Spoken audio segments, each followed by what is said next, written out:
Welcome to Samba Samba. Enjoy the video. Start by measuring your connection latency with a Speedest app on Android. Record the ping in milliseconds before you change any settings. Aim for a ping under 100 ms for playable Roblox sessions and under 50 ms for competitive smoothness. Note both download and upload values because jitter affects gameplay too.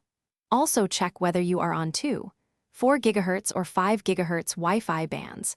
Prefer 5 GHz and stay within 5 meters of the router when possible.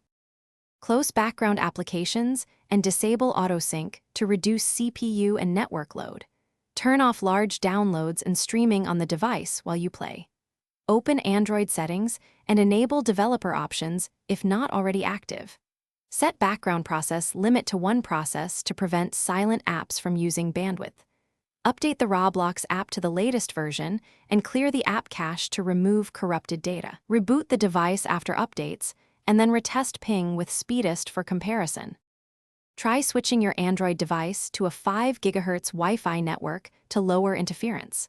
If possible, use a USB Ethernet adapter for a wired connection and the lowest possible latency. Restart your router and modem to clear temporary routing issues and apply new settings.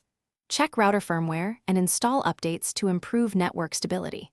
On persistent high ping above 100 ms during tests, contact your ISP and report peak hour congestion. Consider upgrading your plan. Thanks for watching. Consider subscribing if we helped you.